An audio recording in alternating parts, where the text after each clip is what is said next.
Let's move on to our next questioner at the microphone over there. Mr. Edelman. Welcome to America, Mr. Mandela. I'm Ken Edelman, being released in jail. You've met over the last 6 months 3 times with Yasser Arafat, who you have praised. You have told Gaddafi that you share the view on, and applaud him on his record of human rights and his drive for freedom and peace around the world.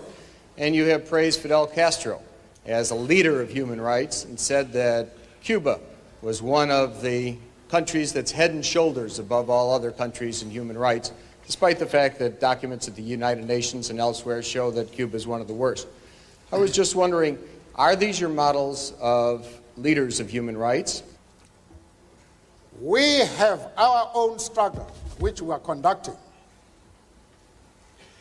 We are grateful to the world for supporting our struggle. But nevertheless, we are an independent organization with its own policy. And the attitude of every country towards, our attitude towards any country is determined by the attitude of that country to our struggle.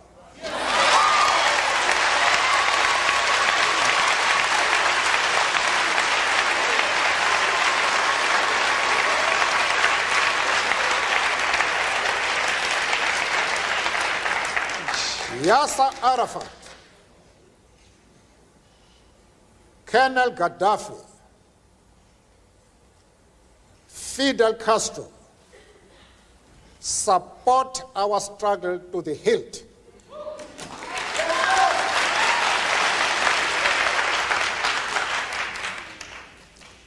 There is no reason whatsoever why we should have any hesitation about hailing their commitment to human rights as they are being demanded in South Africa. Our attitude is based solely on the fact that they fully support the anti-apartheid struggle. They do not support it only in rhetoric. They are placing resources at our disposal for us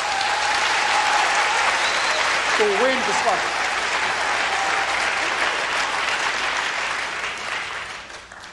That is the position. Why are you so insistent upon maintaining sanctions at a time when it can be argued that the South African government has made more concessions, your release being only one of them, than it has ever made in the past 40 years? I should know better about this matter, Mr. Koppel, than you. No doubt.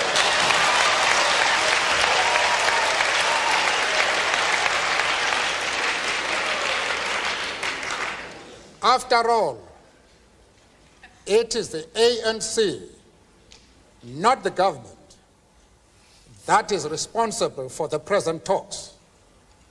We have been hammering the government since 1986 to meet us, and in spite of the humiliating and insulting conditions they tried to impose on us before they could agree to meeting us, we nevertheless had sufficient patience and sufficient commitment to peace as to continue hammering them to meet us.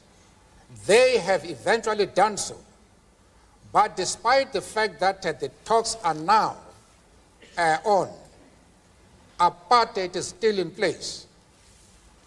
The police are still killing our people, as they've done over the years. Vigilante groups are openly arming themselves for the specific purpose of attacking progressive groups and progressive leaders. The right wing is also arming itself openly, and they say they are doing so for the purpose of destroying the ANC. They are calling for some of us to be hanged. Why would you think that we should now relax our strategies?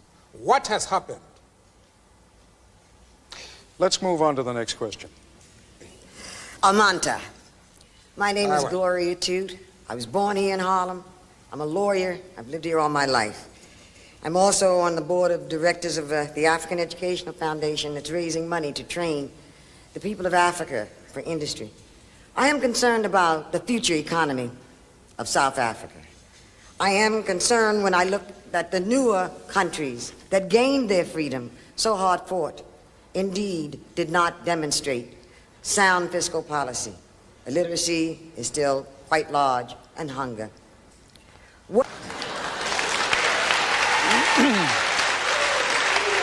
If I may... What we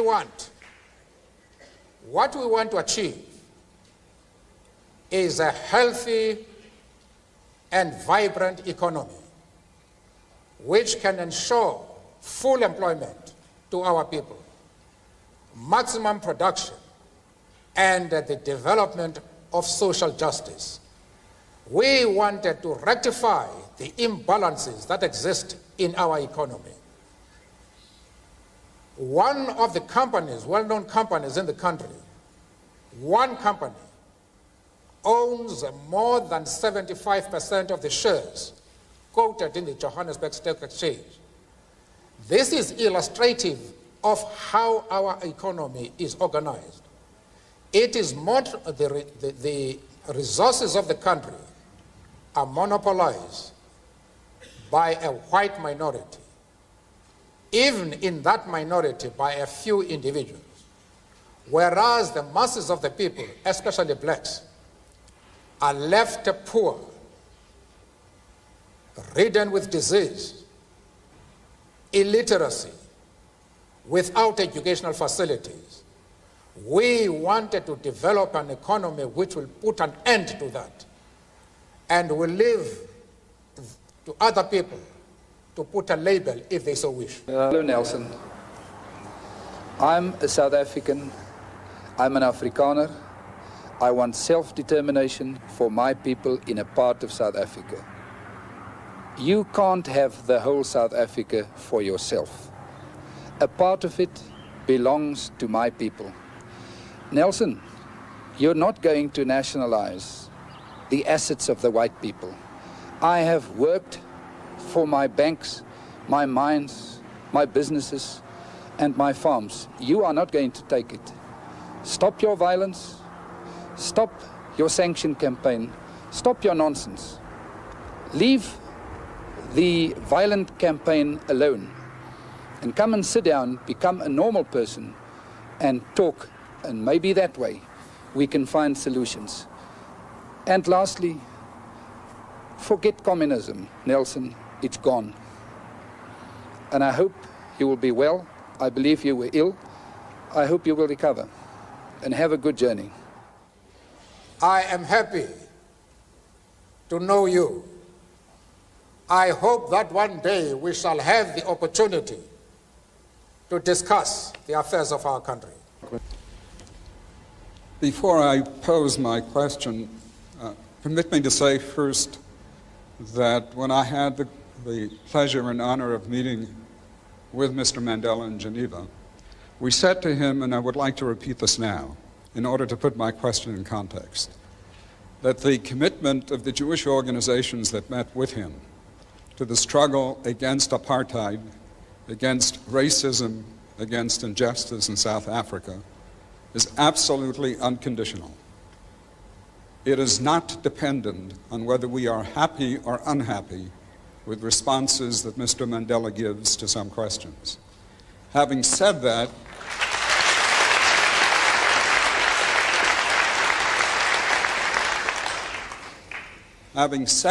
I think I would be dishonest if I did not express profound disappointment with the answer that Mr. Mandela gave to the previous question, because it suggests a certain degree of amorality.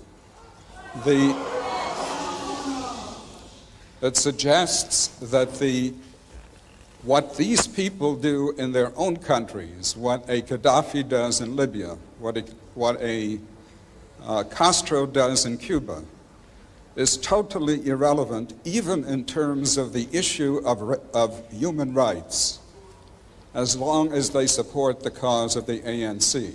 I hope that is not what Mr. Mandela meant, and I would hope that he would clarify that issue further.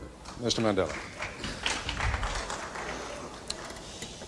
Firstly, we are a liberation movement which is fully involved in a struggle to emancipate our people from one of the worst racial tyrannies the world has seen.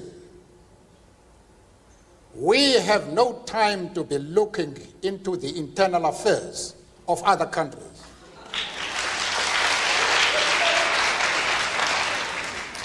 It is unreasonable for anybody to think that this is our role. I have been asked by somebody who wants me to express an opinion on the differences that are taking place within the USA. And he has made his position quite clearly that there is racialism in this country. I have refused to be drawn into that.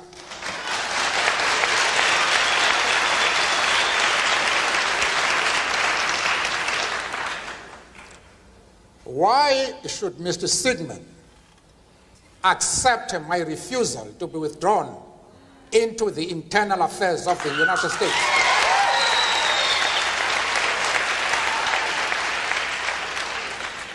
And at the same time, want me to be involved in the internal affairs of Libya and Cuba? I refuse to do that. As far as Yasser Arafat is concerned, I explained to Mr. Sigmund that we identify with the PLO because just like ourselves, they are fighting for the right of self-determination.